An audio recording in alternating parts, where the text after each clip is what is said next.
Hello friends, how are you? Standard 6, chapter number 8. Today's our new topic is ball and socket joints. Okay, for to understand this topic, we have to learn first of all activity number 2. Okay, a roller strip of a paper into cylinder. Make a small hole in an old rubber or a plastic ball and push the paper cylinder into shown in the figure 8.2. Okay, you can also stick a cylinder on the balls. Okay, તો કાગળની એક પટ્ટી એક નળાકારમાં ફેરવવાની છે. હવે એને rubber અથવા પ્લાસ્ટિકનું એક જૂના દડામાં કાણું પાડી તેમાં વળેલા કાગળના નળાકાર નાખો. જેમ કે દર્શાવેલા પ્રમાણે does the ball rotate freely inside the ball? Does the paper cylinder also rotate? હવે આ જોવાનું છે, આ બોલ જે છે, આ બોલ છે અને પેપર સિલિન્ડર છે, બરાબર છે. હવે શું છે, નાવ imagine the paper of cylinder is your arm and ball is it is and the ball is like a part of shoulder to the which arm of joint. Okay, હવે કાગળના નળાકાર જે છે એમાં ચોંટાડી શકો છો. દડાને એક નાની વાટકી રાખી ચારે બાજુ ફેરવવાનો પ્રયત્ન કરો. શું દડો વાટકીમાં સ્વતંત્ર રૂપે ફરે છે? શું કાગળનો નળાકાર પણ ફરે છે? બરાબર છે. હવે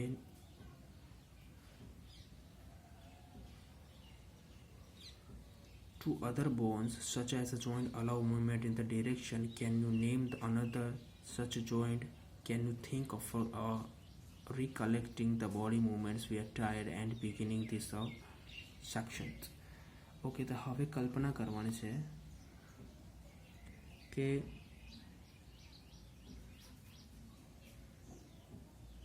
કે કાગળનો નાનો નળાકાર છે, તમારો હાથ છે તથા દડો એક છેડો વાટકીના ખભા એ ભાગ સમાન છે જેનાથી તમારો હાથ જોડાયેલો છે કે એક હાડકાના દડા જેવો ગોળ ભાગ બીજા હાડકાના વાટકી જેવા ખાડામાં ખૂંપેલો છે. આ પ્રકારના સાંધા બચી દિશાઓમાં હલનચલન પ્રદાન કરે છે. આ હલનચલન માટે ઉપરોક્ત સાંધાનું ઉદાહરણ શોધી શકીએ છીએ. આ પ્રકારના સાંધા શરૂઆતમાં આપવામાં આવેલ વિવિધ પ્રકારના ભાગોમાં હલનચલનનું સ્મરણ કરીશું. બરાબર છે. હવે આ જુઓ, આ છે આપણો હિપ રિપ છે, બોલ એન્ડ સોકેટ જોઈન્ટ છે અને થાઇન બોન છે. બરાબર છે. હવે શું કરશે, અહીંયાથી જે આપણું બોન છે અહીંયા સોકેટ છે, એટલે આનાથી આ શું થશે, ગોળ ગોળ ફરશે. એટલે આપણું જે આ જે છે આપણા હાથનું છે, બરાબર છે, હેન્ડબોલ સોકેટ જોઈન્ટ. એટલે જે આવા સોકેટ્સ હોય છે આપણે એનું મૂવમેન્ટ કેવી રીતે કરી 360 મૂવમેન્ટ કરી શકીએ છીએ. બરાબર છે. ઉખડી સાંધો એટલે પાઇવોટલ joint. The joint where our neck joint the hair is called a pivotal joint. બરાબર છે. It is allow us bend our head toward and backward and turn the head our right or left. Okay, તો ગરદન તથા શીર્ષને જોડતો સાંધો ઉખડીનો સાંધો છે, તેના દ્વારા શીર્ષને આગળ પાછળ અથવા જમણી બાજુ ફેરવી શકીએ છીએ અથવા હલનચલન. Okay, try this movement. How are these movements different from those of our arms that can rotate completely? Circle in its ball and socket joint. In a pivotal joint, cylindrical bones rotate in a ring. Okay, તો હવે શું છે કે આ હલનચલન આપણા હાથના હલનચલન કરતાં કેવી રીતે વિભિન્ન છે, જેમાં ખલદસ્તા સાંધા વડે હાથને સંપૂર્ણ વર્તુળાકાર ફેરવી શકીએ છીએ. ઉખડી સાંધામાં વેલાકાર અસ્થિ એક વલયમાં ફરે છે.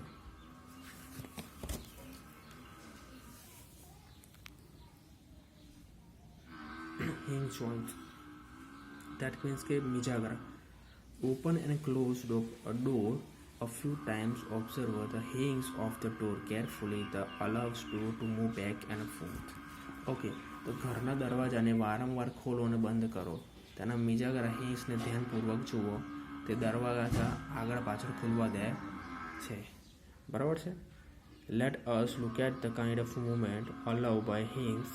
Make a cylindrical with a cardboard of a thick chart paper as shown in the figures 8.5. Attach a small pencil to the cylindrical and piercing the cylinder at the center as shown. Make a hollow half cylindrical from the cardboard such that a roll up cylinder can be fit inside it easily.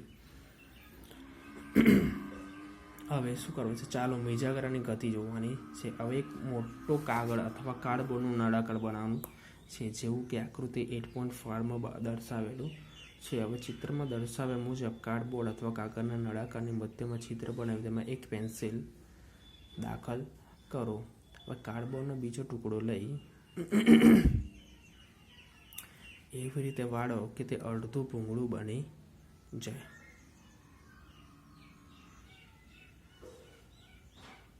અને બીજું બની જાય જેમાંથી બીજા નળાકારને સરળતાથી ફેરવી શકાય છે. The hollow half cylinder with the rolled up cylinder sitting inside it allow movement like a hinge. Try to move the rolled up cylinder. How does it move? How is this movement different from what we saw with our construct ball and socket joint? We saw this kind of movement at an elbow in activity number 8. What we have construct in figure number 8.5 is different from a hinge. Of course, but it is a illustration that direction in which hinge allow movement. Elbow has a hinge joint that allows only back and forth movement. Can you think of an example of such a joint? Okay, તો હવે શું છે? ગર્ભદાન અને શીશને જોડતો જે સાંધો છે એને આપણે પાઇવોટલ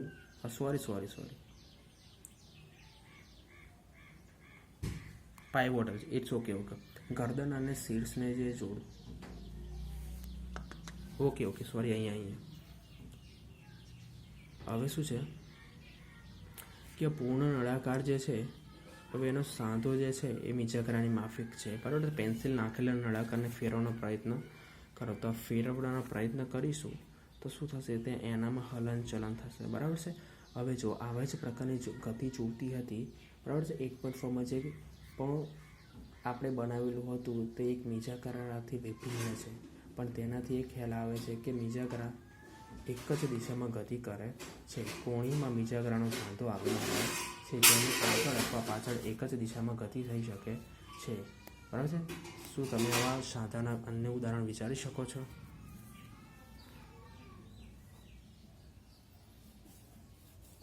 ફિક્સ જોઈન્ટ, બરાબર છે, અચલ સાંધા.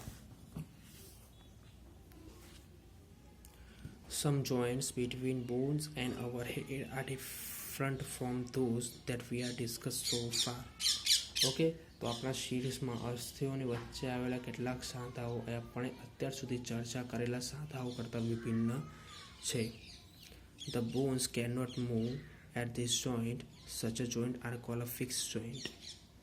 ઓકે, તો સાંધાની મદદથી હલનચલન કરી શકતા નથી. આવા સાંધાને અચલ કે ફિક્સ સાંધા કહે છે. When you open your mouth wide, you can move your lower jaw away from your head, isn't it? Try to move your upper jaw.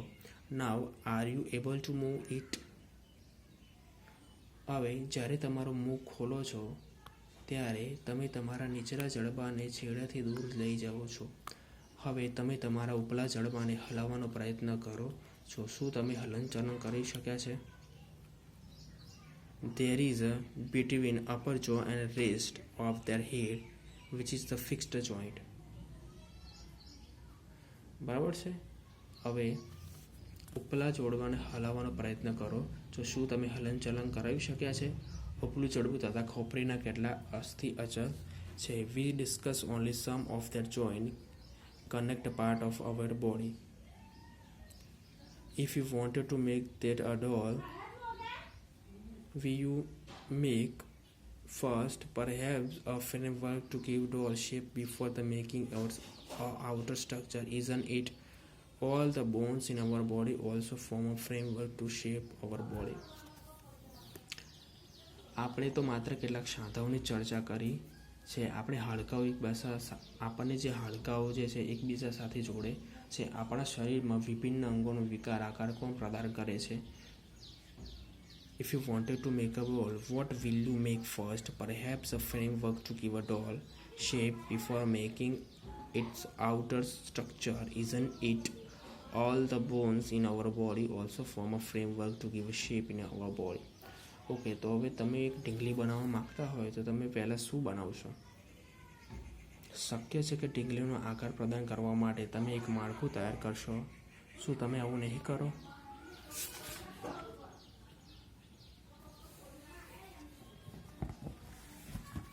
Okay, this framework is called a skeleton. How do we know that this is the shape of a human skeleton? How do we know the shape of the different bones in our body? We can have some idea about the shape and number of bones in some part of our body. In filling them, one of the way could be the shape better would be the look at X-ray imagery and human bodies.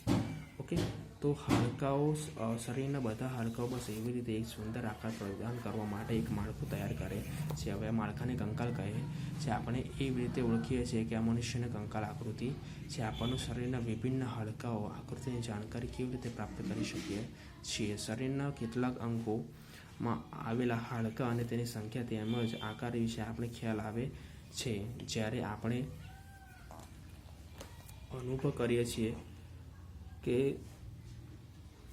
Excel ચિત્ર આપણે શરીરના બધા હાડકાંનો ખ્યાલ મેળવી શકીએ છીએ. Did you or any more in your family have an X-ray of any part of your body? Skeletal sometime when you are hurt or have accident, doctor used to this X-ray image find out about the possible injuries that might have happened to this bone. Okay, so તમે ક્યારેક હવે તમારા પરિવારનો કોઈ વ્યક્તિ શરીરના કોઈ પણ ભાગનો એક્સરે કાઢવામાં આવે છે. કેટલીક વાર ઈજા થવાથી ડૉક્ટરે એક્સરે કઢાવે છે જેનાથી તેમની ઈજા દ્વારા હાડકામાં થયેલ ક્ષતિનો ખ્યાલ આવે છે.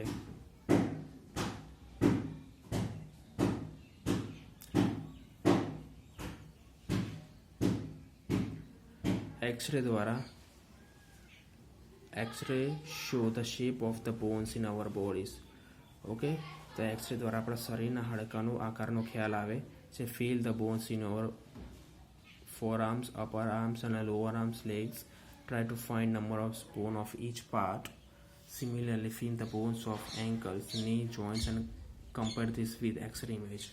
ઓકે, તો હવે આપણા એક્સરે દ્વારા આપણે આપણા શરીરના હાડકાંનો ખ્યાલ આવે છે. તમારા હાથના આંગળાના ઉપરના તેમજ ભાગોના પગના નીચે તથા ઉપરના ભાગોમાં હાડકાનો અનુભવ કરો. પ્રત્યેક અંગો તમારી હાડકાની સંખ્યાની જાણકારી મેળવે છે. તમારા ઘૂંટણ અને કોણીઓ હાડકાને એવી જ રીતે અનુભવ કરો છો કે જે એક્સરે ચિત્ર સાથે સરખામણી કરવાની છે. બરાબર છે. Band your finger.